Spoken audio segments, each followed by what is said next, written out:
Once upon a time, 𝐀𝐟𝐭𝐫 and 𝙀𝙤𝙙𝙀 update their online status to married. You just had to be there. I don't think you can describe it, how happy she looked. He definitely was head over heels for her. They were really, really happy, and you could tell that there was love. But then, without warning, LOL turns to OMG. No one had gotten any phone calls, and there was nothing on Facebook. I couldn't stop crying. I knew something was wrong. I remember telling my husband, I don't think this is going to end well. For this couple, the honeymoon is over. What's up, Panic Fam? I'm Hannah. And if it's 2 a.m., the lights are off and the popcorn has gone cold, you know, it's Panic TV time. Welcome.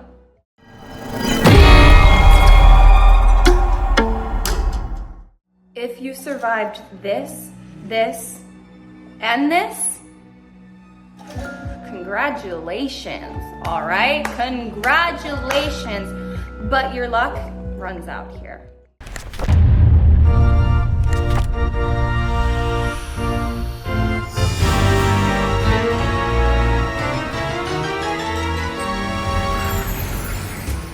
Near Fort Smith, Arkansas, the air is electric as an unusual couple prepares for an unconventional wedding. For 24-year-old 𝐀𝐟𝐭𝐫 and 32-year-old 𝙀𝙤𝙀𝙀, it's been a hardcore rock and roll romance. Filled with trips to Vegas, nights on the town, and all the gifts a girl could ask for. She felt like a princess. He took very good care of her, and whatever she wanted to do, he was game for it.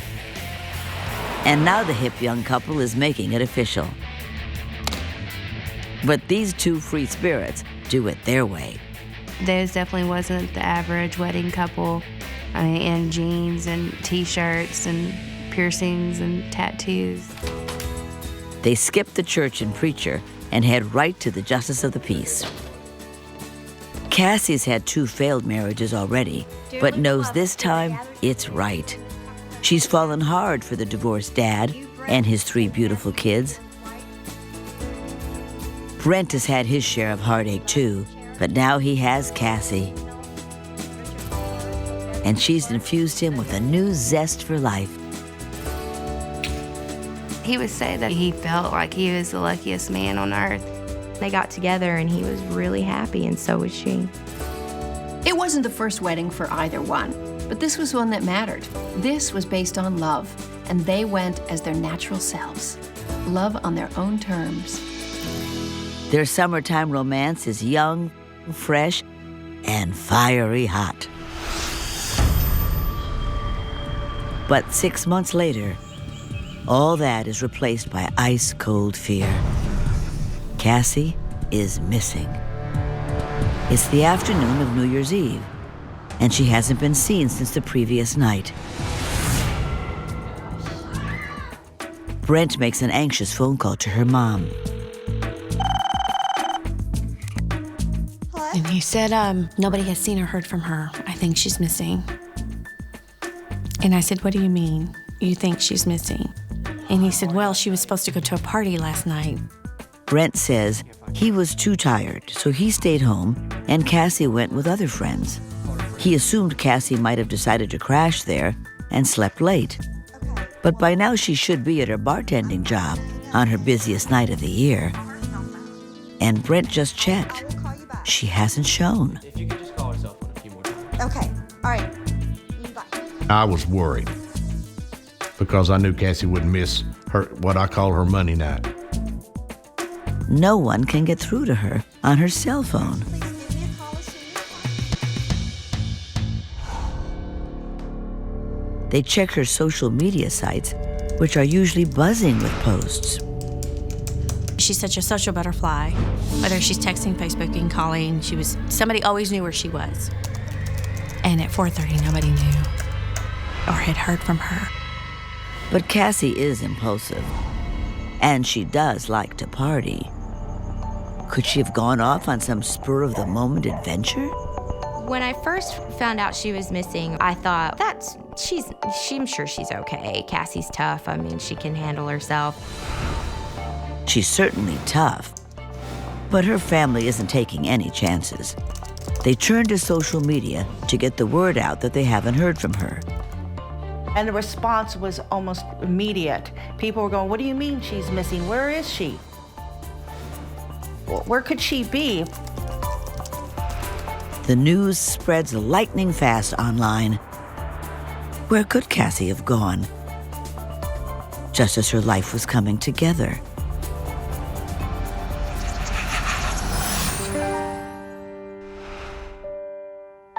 𝐀𝐟𝐭𝐞𝐫 has a bumpy childhood. Her biological father disappears before she's even born.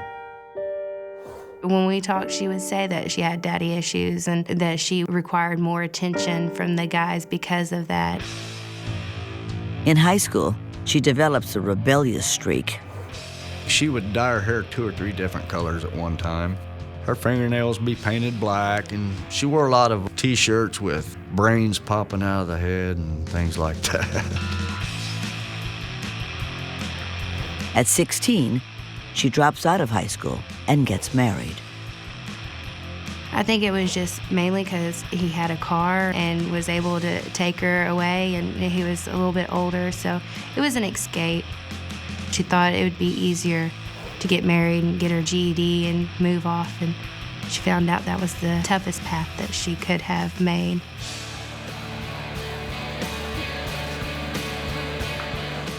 Not surprisingly, the marriage ends after a year. Now single, she gets that GED and starts tending bar to support herself. At 21, she hits it off with an equally free-spirited musician. They enjoyed the same kind of music. He loved tattoos, she loved tattoos. They marry, but then his band hits the road, leaving her alone for long stretches, a widow of punk rock.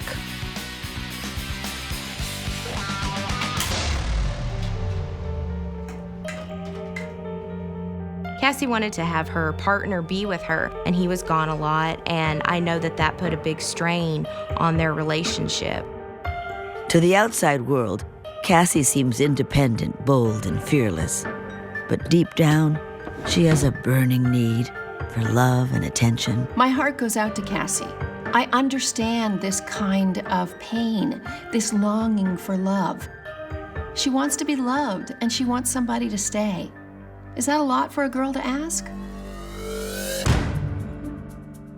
𝐸𝐵𝑟𝑒𝑛𝐻 grows up in the neighboring town of Alma, Arkansas, the youngest of 4 kids from his mom's 3 marriages. His mom always doted on her baby boy, giving him special attention and love. What are you going for over there? After high school, Brent marries and has 3 great kids. He loves being a dad, but there's constant friction with his wife. Daddy, may I have a drink? Things get worse when his beloved mother is diagnosed with cancer and doesn't make it.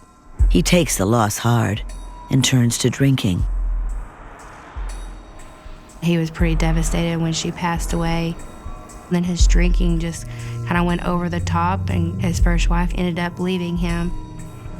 It's very common when you have only a single parent, when you lose that single parent, no matter what your age, to go into a Great Depression. Now he's trying his best to get everything back under control, raising his kids and working in retail. Around the winter holidays of 2009, Brent's feeling blue.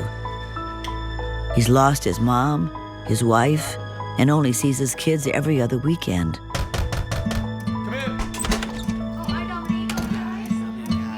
Some friends try to lift his spirits and invite him to a New Year's Eve party. He gets a babysitter and hopes he can forget his heartache and enjoy himself. That night at the party, Cassie's feeling down too. Her husband's on the road again.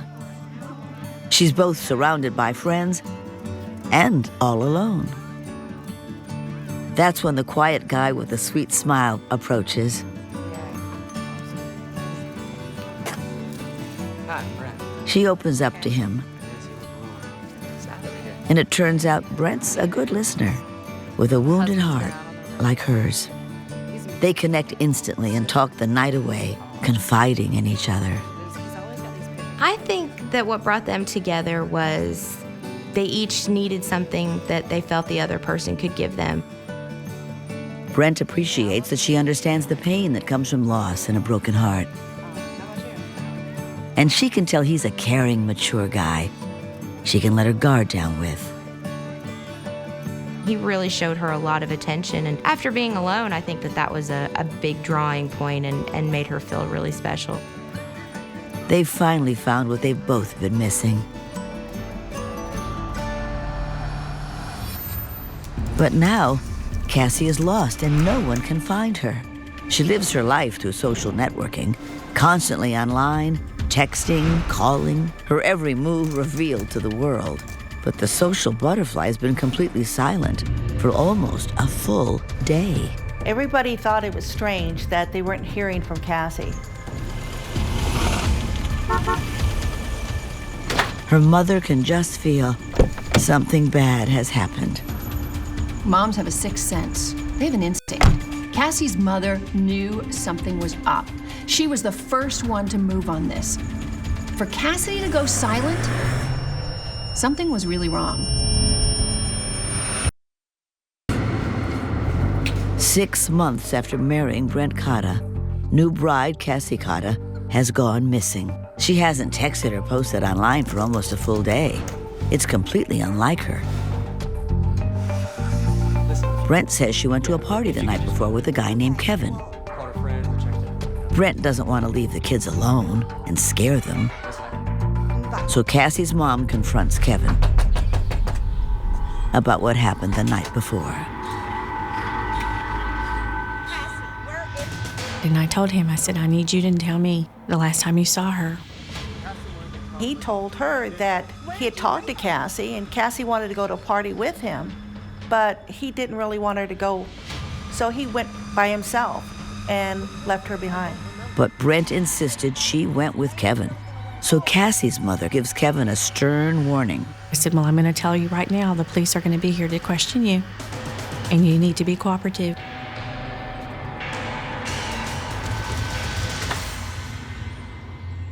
Cassie's mom calls police to ask them to investigate. But she's stunned to hear they won't open a case yet.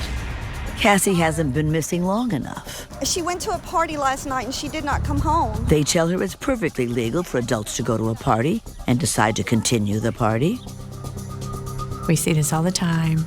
She'll show up tomorrow. Just give her time. She's pulling a drunk. And I said, no, she's not. I said, she had to work, and she's very responsible. Imagine her frustration. You're in a situation where every second counts, and you can't get the authorities to move? She became active in the search even before the police did. Cassie's mom mobilizes family and friends. Everyone in Cassie's orbit wants to help. They got flyers put up. They were letting everybody know socially, and they were going out through Facebook and Twitter to get the word out that she couldn't be found. They organize search parties and do what they can without police assistance. Everybody done called the hospitals and called the jails, and she wasn't in none of them, so people were starting to worry. But Brent doesn't want the kids to worry about their beloved stepmom. Where's Cassie? He puts up a brave face, but sometimes fear overwhelms him. Ugh, I swear my neighbors think I'm probably getting murdered right now. And he hugged me and he was crying. He's just like, I just want my wife back. And you looked at him and he just looked so devastated. How can his vibrant new wife be gone?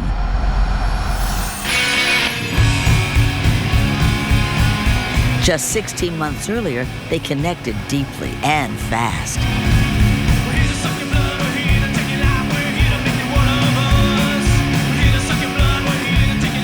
Brent shows Cassie the attention her musician husband isn't around enough to show. Feeling that Brent is the one, Cassie asks her husband for a divorce.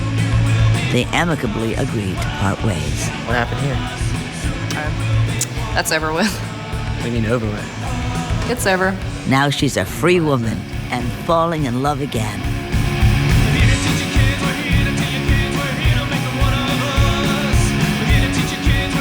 Oh, all the time, and he was kissing on her, and they'd be just smiling and giggling, and he'd tell her how good she looked, and, you know, just smoochy, smoochy. This is the relationship that was going to erase Cassie's past. This was going to bring her an instant family. This was going to bring him the happiness that he longed for, to get him out of the depths of depression after losing his mother. This relationship was all about hope. Like many smitten couples, the two start influencing each other. Brent learns from Cassie how to lighten up and enjoy life more. He starts listening to her music and getting tattoos. He loves being part of her cool crowd. She was a very powerful soul, man. People were drawn to her. People wanted to be like her, you know? I mean, she didn't conform to any certain style. She had her own style, you know, and she loved that, you know, and she was proud to show it. It's more often that we hear that a woman transforms herself to please a man. Now we see a guy that's transforming himself to meet a girl's needs. Remember, this is a guy who's just suffered the loss of his mother and then the loss of his marriage. This is a guy who's going to make a woman stick to him. No better way to do it than to mirror her. Cassie loves all the attention Brent lavishes upon her. He was awesome at making sure that she knew that she was important to him. He would leave her notes and text her and post on her Facebook. You know, it was evident how much he really cared and loved her. The romance feels even more like a fairy tale when Cassie finds out Brent is about to become a multi-millionaire, the anticipated result of a massive lawsuit. He was getting a $20 million settlement from his mom's death from a drug company that the medication that she was taking ended up taking her life. I can't believe you got this. Even though the $20 million isn't a done deal yet, Brent can't wait. He spends thousands wooing his girl. He was buying her jewelry and cell phones, and they were traveling all over the place together. They were really having a great time. He took her on trips to Las Vegas and took her to LA Ink, where she got a tattoo. And the whole time she had a stretch Hummer limousine that was taking her everywhere that she wanted to go.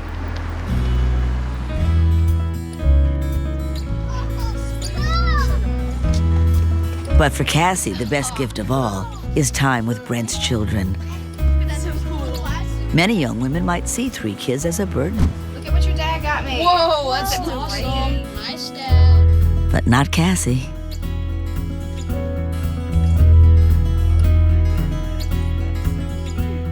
She was always thinking of new things that she could do with them. I mean, she would, do arts and crafts with them. She wanted them to have a good time, and she really just embraced the mother role. After a year and a half, Brent decides Cassie is the perfect woman for him. She's beautiful, impulsive, and a natural mother. He wants to be with her forever.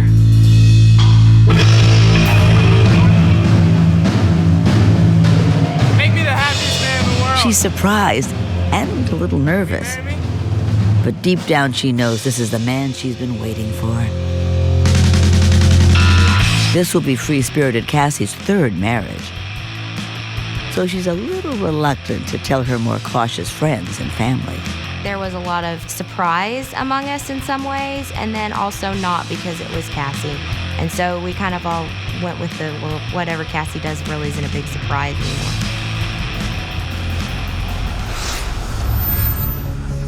But now everyone is much more than surprised. They're terrified. Why would Cassie disappear on New Year's Eve without telling anyone? After 2 days, enough time has passed for Fort Smith police to finally open a missing persons case. That definitely intensified things, that it made it more real to me, for sure. Hey, Detective Alexander, I want to talk to you about the events that occurred with Cassie the other night. Okay. They talk to Brent, who tells them about Cassie going to the party with Kevin. And that Cassie's Facebook page reveals recent postings with Kevin, including an argument. It was posted around the time she was supposed to go to the party with Kevin. Had their online argument ended in real-world violence? Her mom already confronted Kevin and got nowhere. Now police need to track him down and find out what he knows.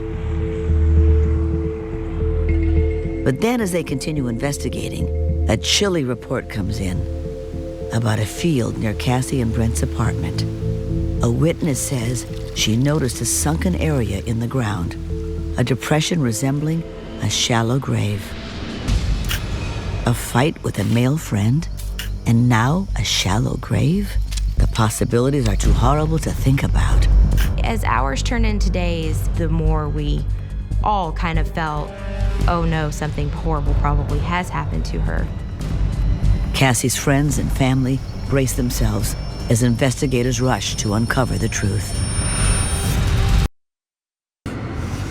Newlywed Cassie 𝐀𝐚𝐩𝐸 has been missing for nearly 3 days. Her husband Brent, her mother, and her many friends are sick with worry. Investigators continue seeking a guy named Kevin, who allegedly went to a party with her and argued with her online.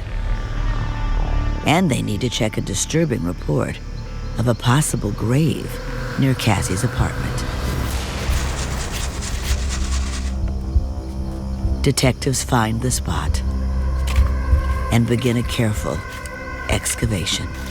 Have they found the missing newlywed? Detectives! What do you have? Eventually, they realize the witness was right. Sort of. It is a shallow grave, but it's not Cassie's. That lead did turn out to be a dog that had been buried there, what they believe, about a month before that. Everyone breathes a huge sigh of relief. But it also means Cassie's still out there. Somewhere.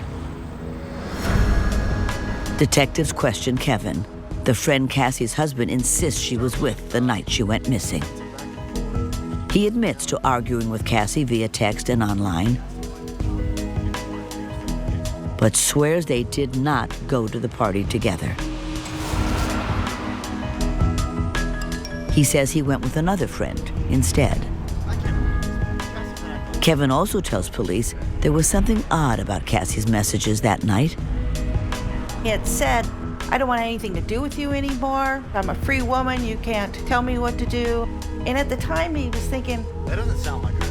I knew we had a little bit of a fight, but that didn't seem like enough to make her respond to me in that way.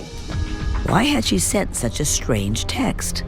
Investigators need to look into it, but first, they must confirm Kevin's alibi, that he was with another friend when Cassie went missing. Just find some other plants.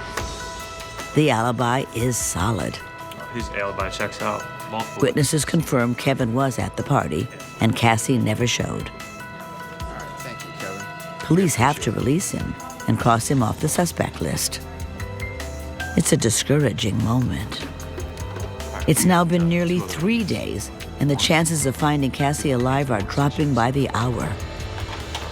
Where could the missing newlywed have gone? Just 6 months earlier, she was right where she wanted to be, getting ready to tie the knot with her man in her own particular style. She wanted to do things her way, and if anybody was standing in her way, she would just walk around them. She didn't care. Still, some of her friends and family are taken aback that her marriage to Brent is happening so quickly after her recent divorce from her second husband. This woman is willing to try. Rather than swearing she'll never get married again, that was an awful experience, she's unafraid to try again. She's filled with hope.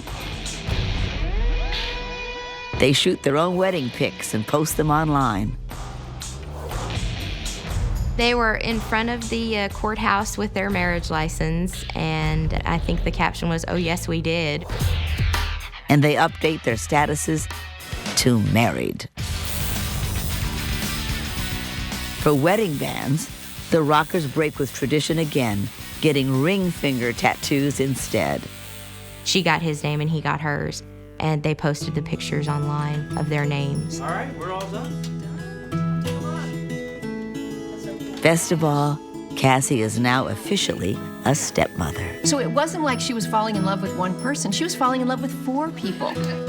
And she just rolled up her sleeves and dove right in to be the perfect stepmom. But after the quickie wedding, the impulsive pair do have their share of arguments, with the fiery Cassie sometimes leaving for a day or 2 to cool off. It seems like growing pains have come for the new couple. Friends hope both learn to calm down a little and get better at resolving their differences. But now it's been 3 full days since anyone has seen Cassie. Police worry that by now, they're looking for a body. Had Brent and Cassie's arguments led to deadly violence? It's hard to imagine. Brent is working tirelessly to find her, reaching out to anyone who might know what happened to his wife. And just the way he described her, you could tell that he truly, really did love her. You could tell whenever he was speaking about her, how his face would light up. The couple might have had their problems, but no one can believe Brent would kill her. Just by the way that they talked to each other and showed affection to each other, you could tell that they cared a great deal for each other. Who could have stolen Brent's beloved bride from him? Cassie! Everyone is desperate to know. And not surprisingly, the answer will come from the one source that kept Cassie constantly connected to her entire world. Her phone. 6 months after Cassie and Brent Cotta tie the knot at the local courthouse, family, friends, and police struggle to understand how a young woman who's constantly in touch on social media could suddenly go silent. Hoping to trace her last movements, investigators ordered GPS and call records for Cassie's and Brent's phones. Desperate for new leads, detectives now take a deeper look at the people closest to Cassie, including her husband, Brent. And when they do, they learn that behind the broken-hearted husband from the newscasts lurks a dark shadow. Friends reveal that within months of the wedding, Brent and Cassie's carefree nightlife I think you've had enough. Morphs into bouts of heavy drinking for Brent. It had happened before after he lost his mom. Now the lure of self-medicating through booze returns, and the generous and gentle Brent changes. To sit and talk to him, he seemed like an altogether guy, but he had a dark side to him. And that dark side came out when he drank. Really? The tab is $75. That's all I got. You want me to grow money? Drinking can put such a strain on a relationship. A partner is one person while sober, another person while intoxicated. It's the most inconsistent partnering and parenting. Why don't you just walk home? I'll see you when I get off. Whatever.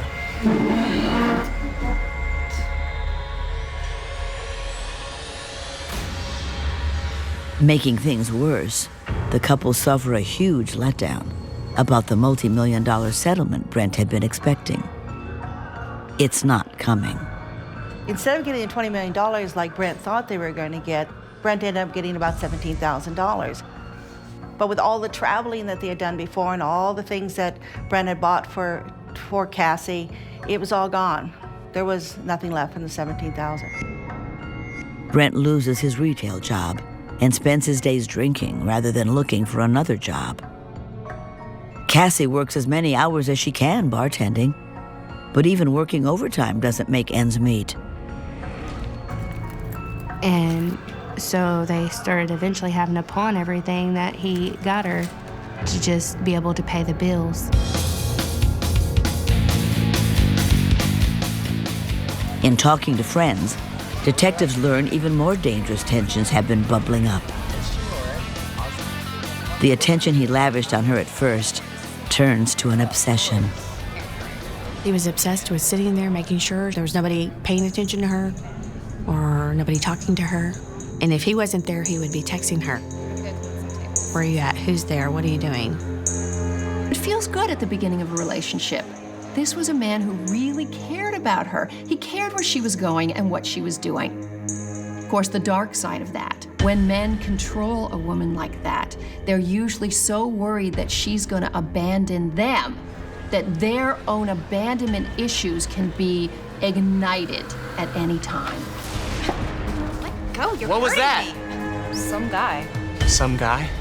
Stop being so creepy. When loved ones notice his temper, Did he hurt you? the newlywed tries to brush it all off. Nothing. He's not an abusive guy. I asked her why she would stay. I said, you're better than this. And she said, I can handle it, Mom, I got this. It's nothing I can't handle. They decide not to interfere. We thought, well, Cassie can take care of herself. She could defend herself well. I didn't think Brent was big enough to really hurt her because she was so fiery. And when their relationship was great, it was super great. Get away from me! But on at least one occasion, it was anything but great. A bitter argument erupts. Please just go. Cassie runs for shelter at a friend's house. But Brent calls to lure her back, playing on her love for him to get what he wants. Don't answer that.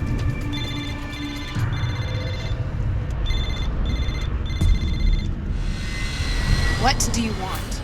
And he said that he had a gun held up to his head and that he was going to kill himself if she didn't come back. I'm gonna kill myself. And I told her, I was like, I'm not going to take you back to him. I was like, just call his bluff. He's lying. He's not going to do it. Don't go back. All right, I'm coming back. I'll be there in a minute. Are you crazy? And she goes, you know that I can't do that. I love him. And she went back to him that night. Turn around and go back. She thought that he was going to change. I mean, because everything was great in the beginning. She kept on thinking that things was going to get back to like they were before. It's the classic delusion of abuse victims. Then detectives talk to the couple's upstairs neighbor. He tells them that on the night before Cassie was reported missing, he heard the newlyweds arguing loudly. Hey, what's going on, bro? Then, silence. The neighbor walked out of his house and he saw Brent on the front yard, and Cassie's truck was backed up against the front door, and Brent was standing next to it. Brent tells the neighbor Cassie's run off again, and he's packing up his things to go stay with his ex-wife. I wish you the best, though, man. Thanks. But that's not what Brent has been telling the cops. Brent had said that Cassie had gone to a party, and now we know that they had a fight. Then police finally received the GPS and call logs for Cassie's and Brent's phones. And it showed that Brent and Cassie were at the house both at the same time. And then the phones both traveled to the outskirts of town. And then right around 2 o'clock in the morning, Brent's phone goes back to the house. But Cassie's phone stays in the remote area outside of town, unmoving for more than 7 hours.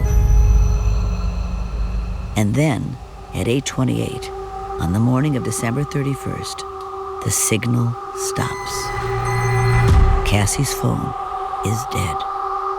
The fact that Brent's phone goes back to the house and Cassie's is still out at the outskirts of town, was not very good news. That was a troubling information to find out. The GPS records only give them an approximate area where Cassie's phone was left. But investigators believe Brent knows the exact location of the phone and of Cassie.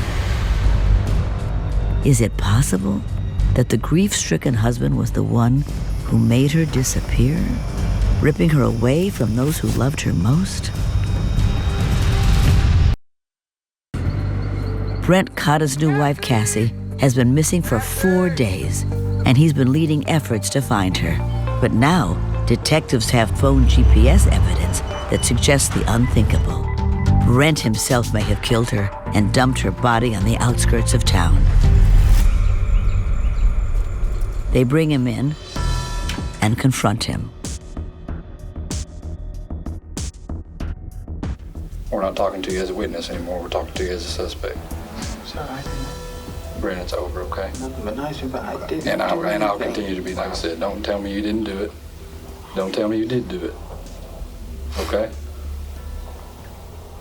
What I want to do is go get in a car and drive, and you tell me which way to turn. I want the woman that you love to have a proper burial. Right, Brent? Yes, you do. Sorry. Don't be a monster, Brent. Let's go. Yes, let's go.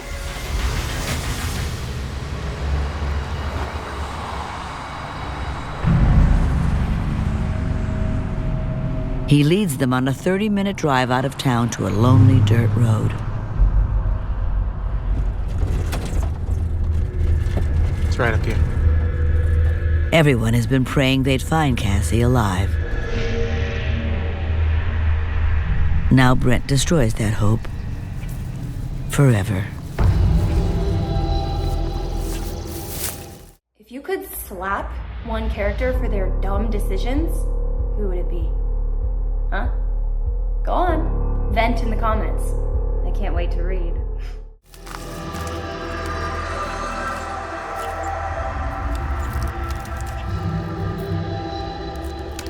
In her front pocket is the phone that cracked the case.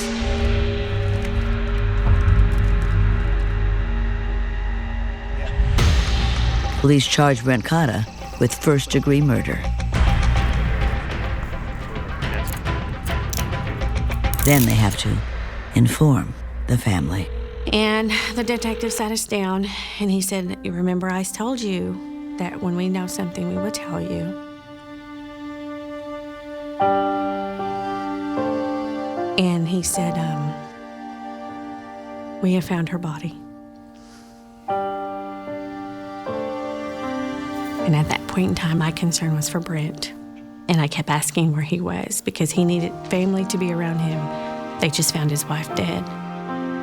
And he said Pearl Brent killed her.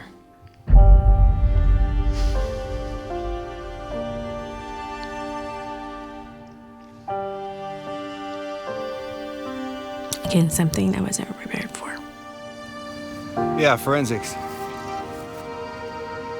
Her loved ones knew he'd been rough with her before, but no one ever thought he would kill her. The whole world was turned upside down.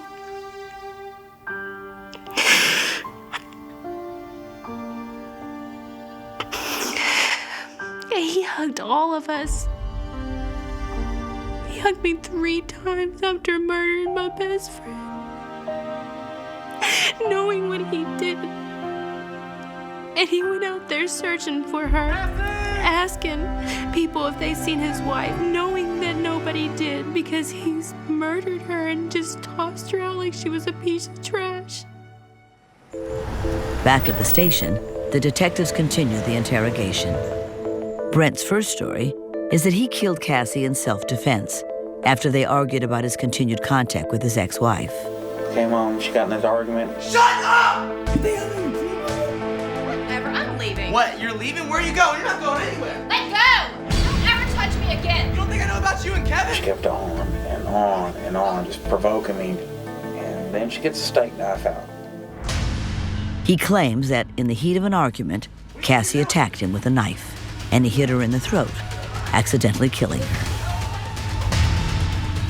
But the autopsy proves he's lying. Cassie was strangled to death. Then, days before the trial's set to begin, Brent suddenly changes his story and agrees to plead guilty to murder in exchange for a reduced sentence. He admits it was no accident. Authorities believe the murder happened when Brent's possessiveness grew to toxic levels. He always showed her a lot of attention, but it got to where he was completely obsessed with her, would not let her have a moment of free time. And then she finally had enough and was going to leave. She told him she was going to move to California. Unwilling to lose her, he snapped and attacked, squeezing the last breath from her lungs. You would think, well, if he doesn't want her to leave, why is he killing her? Then she'd leave permanently, right? But in his rage, he's actually keeping her close. He's trying to get her not to leave as he kills her. When the neighbors saw him with the SUV outside, he had just loaded Cassie's body into it. Cassie and I had another fight, man.